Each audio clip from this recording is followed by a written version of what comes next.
یا الہی بخش دے سید کو روز حشر تو۔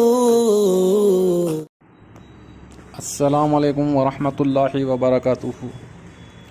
محترم، ادباً گزارش ہے، میرے کچھ کوشچنس ہیں وہ آپ جو ہے نا رمضان سے پہلے دے دیے تو بہت بہتر ہی ہوگی، کیونکہ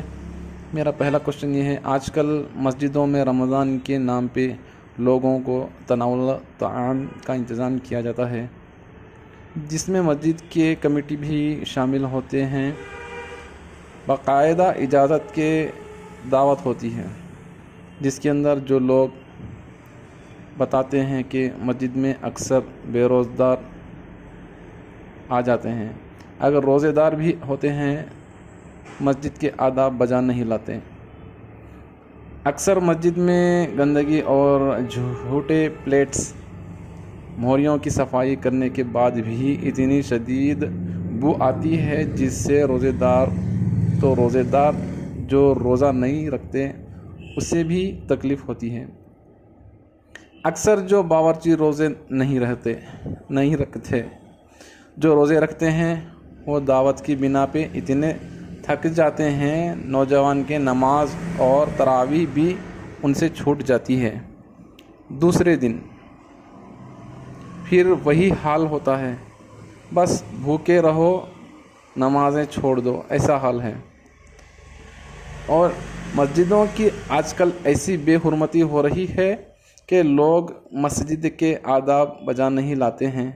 کمیٹی کے لوگ اس طرح آج کل ٹوٹ پڑے ہیں کہ ہم نے بہت نیکیاں کما لی ہیں، بھوکوں کو بھی کھانا مل گیا ہے، اور پھر بعد رمضان بھوکے غریب یاد نہیں آتے ان لوگوں کو۔ آج کل امام مؤذن رہنا بھی دشوار ہو گیا ہے۔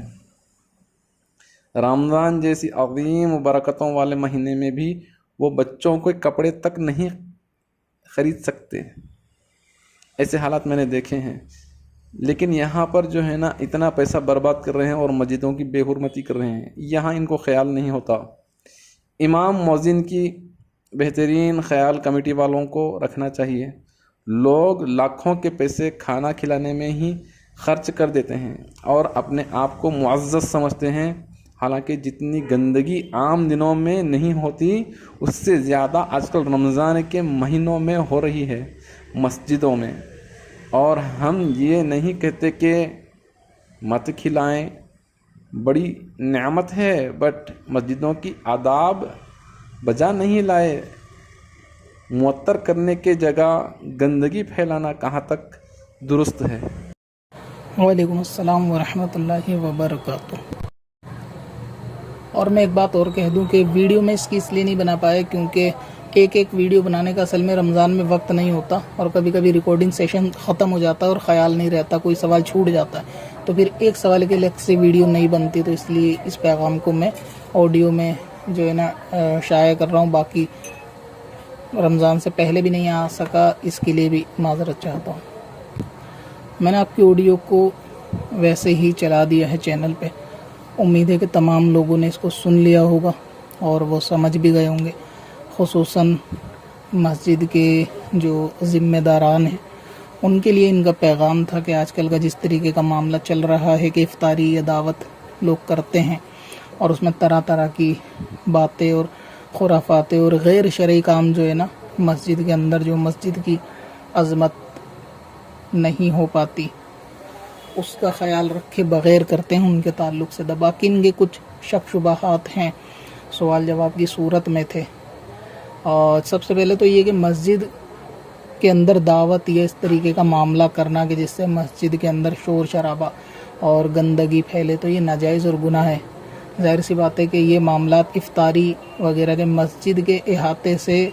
باہر تھوڑا کیے جائیں گے،